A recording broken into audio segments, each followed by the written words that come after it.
Ve 17. olay Lizbon suikastı. Büyükelçilik İdari Ateşesi Erkut Akbay ve eşi Nadide Akbay öldürüldüler aziz dinleyicilerim. 7 Haziran 1982 Perşembe, Pazartesi bu Lizbon'da olan ilk olaydır ve katil bulunamayacaktır. Daha sonraki olaylarda Portekiz bunun rövanşını alacaktır, öyle söyleyeyim. Ne olacağını birazdan göreceğiz. Ottawa suikasti, Kanada'da ikinci olay. Büyükelçilik Askeri Ateşesi Kurmay Albay Atilla Altıkat öldürülecektir. Olayın cereyan ettiği tarih anlamlıdır. 27 Ağustos 1982 Cuma, Ottawa, Kanada ve katil bulunamadı. Belliydi ki ve anlaşılıyor ki Kurmay Albayımız Atilla Altıkat ya 30 Ağustos'ta terfi edenlerdendir ya edeceklerdendir. 26 Ağustos'u kutlamıştır belli ki Büyükelçilik'te ve ama bir 30 Ağustos göremeden aramızdan ayrılacaktır. Ve 19. olay Burgaz suikasti. Başkonsolosluk İdari Ateşesi Bora Süelkan öldürüldü. Tarih 9 Eylül 1982 Perşembe, Burgaz, Bulgaristan, katil bulunamadı. Bunu takip eden olay Belgrad olayı. Bu olay olağanüstü derecede önemlidir aziz dinleyicilerim. Bugüne kadar saydığımız tüm şehitlerin olayları da elbette son derece önemlidir ama Belgrad suikasti kasıtlı olarak, bilinerek ve seçilerek işlenmiş bir cinayettir. Galip Balkar, Ermeni sorunu konusunu en iyi bilen diplomatlarımızdan biriydi. Benim de yakından tanıma şansı bulduğum değerli bir abimdir. Allah rahmet eylesin diyoruz. Uluslararası tüm konvansiyonlarda, tüm panellerde Ermeni sorunu konusunda karşı tezleri sonuna kadar çürüten son derece donanımlı bir büyükelçimizdi. Bu bilindiği için susturuldu ve 9 Mart 1983 Çarşamba günü Belgrad'da, Yugoslavya'da öldürüldü. Katiller Harationi Levonyan 20 yıl hapse mahkum oldu. Rafi Erbenkyan 15 yıl ağır hapse mahkum oldular. Levonyan 4 yıl 2 ay sonra sağlık nedeniyle serbest bırakılacak. Erbenkyan da 1990 yılında salı verilecek. Yani ilk aldıkları cezalara bakın, arkasından 4 yıl sonra salı verilmiş olduklarını da lütfen dikkate alın değerli izleyicilerim. Dolayısıyla yapanın yaptığı yanına bu konuda kar kaldı. Dolayısıyla diplomatlarımızı bir süre koruyamadık. Sonra neler oldu, nasıl olduğu elbette ayrıntısıyla hem de göreceğiz aziz dinleyicilerim. 21. olay Brüksel suikastidir ve Büyükelçilik İdari Ateşesi Dursun Aksoy öldürüldü.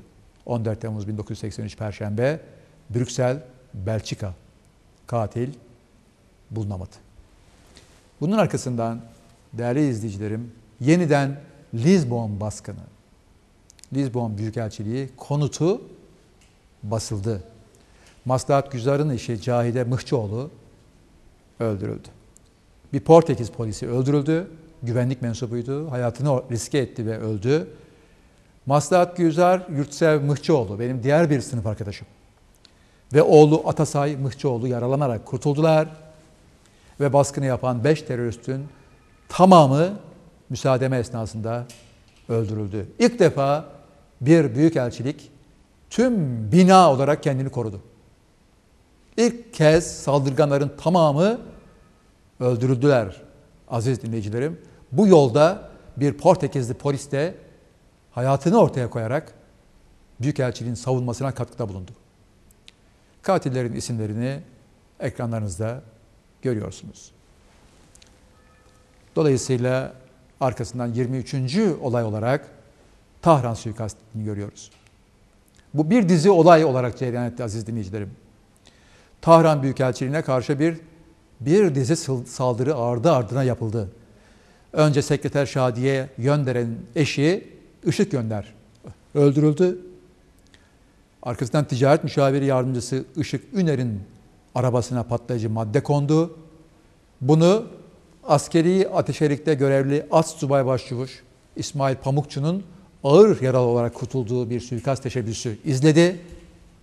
Arkasından Büyükelçilik Başkatibi Hasan Servet Öktem yaralı kurtuldu ve bütün bu olaylar ardı ardına 3 ayrı tarihte 27 Mart, 28 Mart 1984 ve 28 Nisan 1984 yılında Tahran'da, İran'da meydana geldi ve saldırganlar bulunamadılar. 24. eylem, aziz dinleyicilerim, Büyükelçilik Çalışma Müşaviri Vekili Erdoğan Özen öldürüldü. Tarih 20 Haziran 1984 Çarşamba, yer Viyana, Avusturya ve katil bulunamadı. 25. olay, Viyana'daki 3. suikast teşebbüsüdür. Birleşmiş Milletler Viyana Bürosu Türk Direktörü Enver Ergun öldürüldü. 19 Kasım 1984, Pazartesi, yer Viyana, Avusturya ve katil bulunamaz. Atina'daki 2. olay, Büyükelçilik Basın Ateşe Yardımcısı Çetin Görgü öldürüldü. 7 Ekim 1991 Pazartesi günü olay cereyan etti. Yer Atina, Yunanistan ve katil bulunamadı.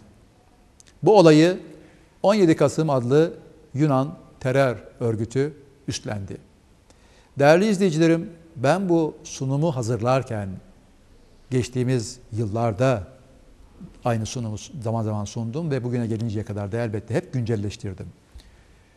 Burada katil bulunamadı olarak işaretlediğim bu olaya bir dipnot düşmemde yarar var. Yunan adalet makamları bu 17 Kasım Yunan terör örgütünü çökerttiler. Bugün bu örgüt bu yaptığı cinayetin hesabını vermektedir. Dolayısıyla bu olayın elebaşı olanlar bu olayın hesabını vermektedirler.